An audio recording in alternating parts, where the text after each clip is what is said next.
please don't tease us sports. And what I meant by that, my whole thing was that I'd rather wait a few extra weeks, maybe even an extra month or two, if it means that when these leagues are able to come back, they do it the right way, and they can do it in a way that as close to guaranteeing as possible that their players won't get sick, that the virus won't take over their sport, and basically they won't be forced to shut down again.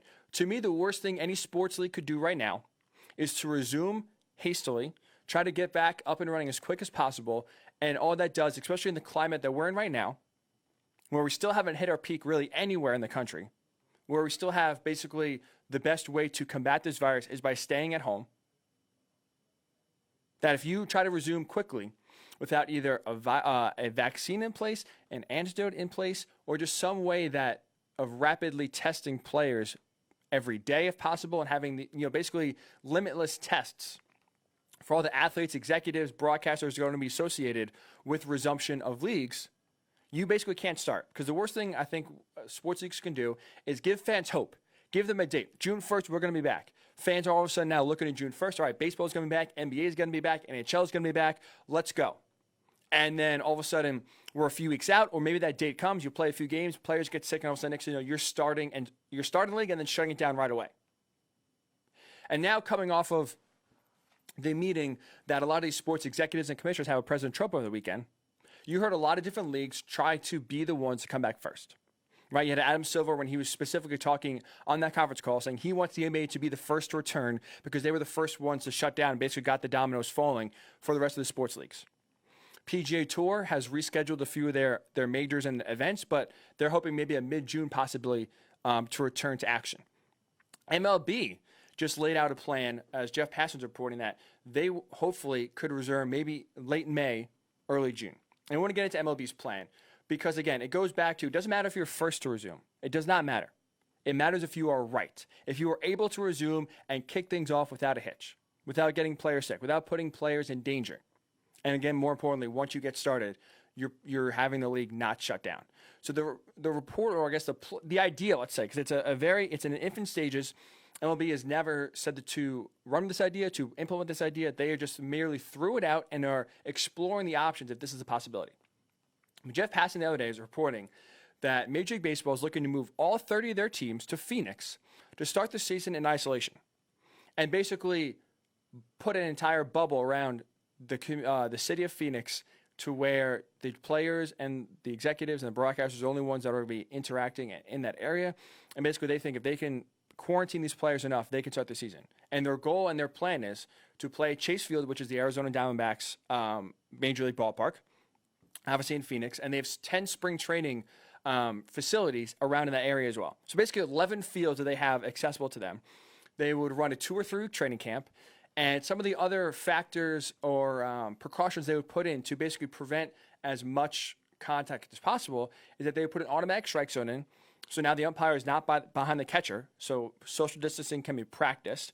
There's no mound visits. Obviously, the pitcher, the pitching coach, the catcher, they're close together on mound visits, so they would eliminate mound visits, eliminate umpires behind home plate to, again, enforce social distancing parameters that are going on right now. They would institute 7-inning doubleheaders, which we talked about a little bit on Monday. I'm not the biggest fan of those. I think it's more of just a cheap way to try to make up as many games as possible. And instead of having players sit in a dugout, which obviously we see all the time, they would sit in the stands because there would be no fans in the stands, and they would basically sit 6 feet apart from each other. So you have players sitting in the stands a few seats away from each other, and that's how basically that would happen when they're sitting or when they're at bat or when the player's on the bench. I have a few issues with this because I don't think this is a feasible idea and a sustainable idea, and I have a few worries.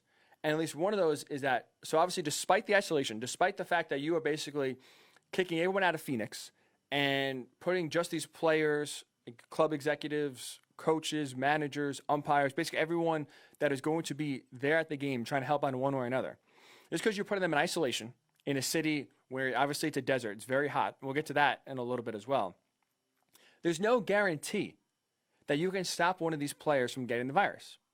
Right? I think about all the people that are going to be associated just with this game if you keep it bare bones as minimal as possible. So you're going to have at least, if you do the quick math, you have 25 players per team. let's say you have 5 or 6 coaches per team at the absolute bare minimum. If you bring all 30 teams to one city in Phoenix, you're going to have at the absolute minimum 1,200 players and coaches there. Just players and coaches, 1,200. Not to mention trainers, grounds crew, clubhouse assistants, umpires, broadcasters, cameramen. There's going to be basically at least 2,000 people descending upon the city of Arizona in a time where currently right now, at least up until May 1st, we can't have more than 10 people gather at a time. Think about that.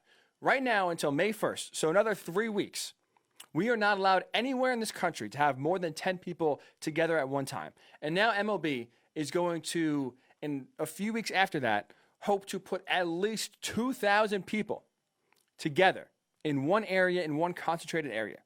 Let alone, and again, those 2,000 people aren't even counting hotel workers, bus drivers, chefs, even just team executives. All these people are going to have to be there because if you're going, the plan for MLB is at least to put these players basically in isolation. You're going to put them in a hotel room. Basically, they say you can't leave your hotel room unless it's going to the field. That's it. So the idea of quarantining is they're going to do as much as possible makes sense, but still, there's no guarantee and there's no proven way to show that just by quarantining these players, putting them in hotels, quarantining the hotel workers, the bellhops, the bus drivers, everyone basically associated with this operation doesn't guarantee that no one will get the virus. And not to mention, just because most of these players are young, right? Obviously, they're in their mid-20s, low 20s, worst case scenario, mid-30s. What about the coaches? You have coaches like Joe Maddon, who is 66. Dusty Baker is 70 years old, coaching for the Astros. 70. Brian Snitker of the Braves is 64. Not to mention the other support staff, the trainers, the clubhouse attendants, executives, social media heads, other support staff, broadcasters. Not everybody is young. Just because the baseball players are young doesn't mean that they, and just because, first of all, they are young doesn't mean that they won't get the virus and it won't affect them negatively. You have people at risk, the most at-risk group of people, elderly, are coaching the game of baseball, going to be surrounded by these players day in and day out. Doesn't matter if they're quarantined by themselves. Doesn't matter if they're basically going to their hotel room by themselves. We've seen there's zero guarantee that could prevent the virus from going to someone. There basically is not. It's a crapshoot. So they could try all they want to isolate these players as much as possible. There's still no guarantee that they will not come in contact with someone who could be exposed to the virus one way or another. And now you're putting at-risk adults in, again, Joe Maddon, Dusty Baker, Brian Snitker. Those are just 3 examples of managers in their 60s and 70s, let alone, again, umpires, support staff, executives. There are older people that are going to be around these players and around this game. That, to me, is too much risk. There's too much risk to go on that makes this worth it. And not to mention, too, like I said, what happens if one player does get sick?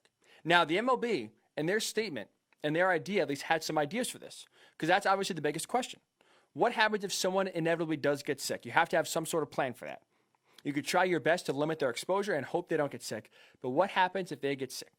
MLB, at least in the quote in the article by Jeff Passan of ESPN, says that officials do not believe that a positive test alone will necessarily be cause to quarantine an entire team or shut down the season.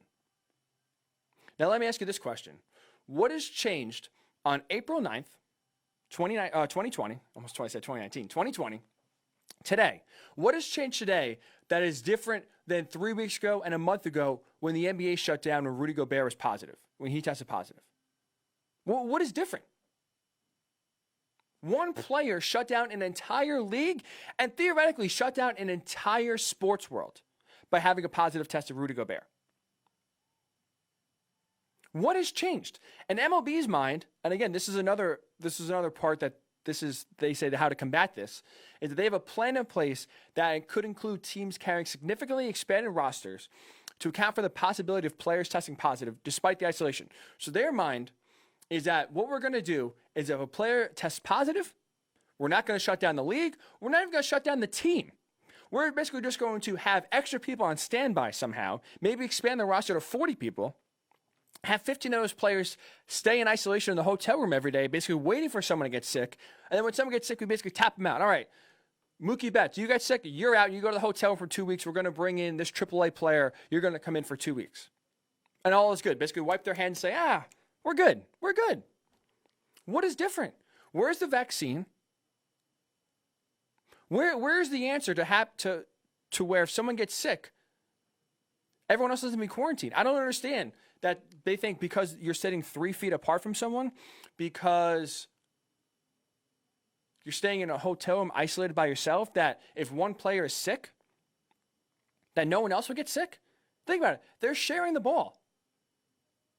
I understand, the ball gets switched out a lot, but if a player hits the ball to center field, the center fielder has it. He throws to the shortstop. He throws to the pitcher. Right there on one play, at least 3 people touch the ball, let alone the catcher catching the ball and throwing it back.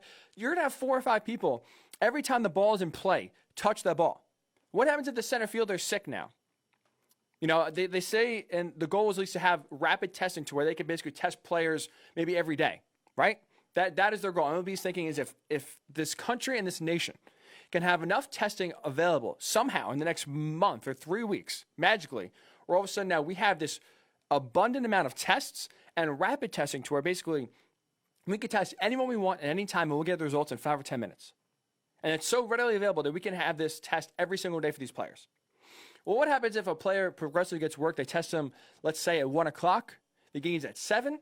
They don't feel great, or they don't feel too sick. They have maybe a slight temperature, or maybe even a normal temperature. They go out, they play. The symptoms get worse. All of a sudden, now they're touching the ball, throwing it back, and again, 3 or 4 players are touching the ball at the same time.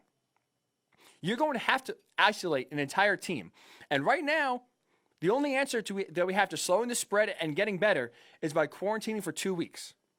So I do not see a scenario, or an answer to where if one player gets sick, how you won't be able to isolate, or how you can afford to not isolate an entire team for 2 weeks, let alone the team you played and probably the team that played you last.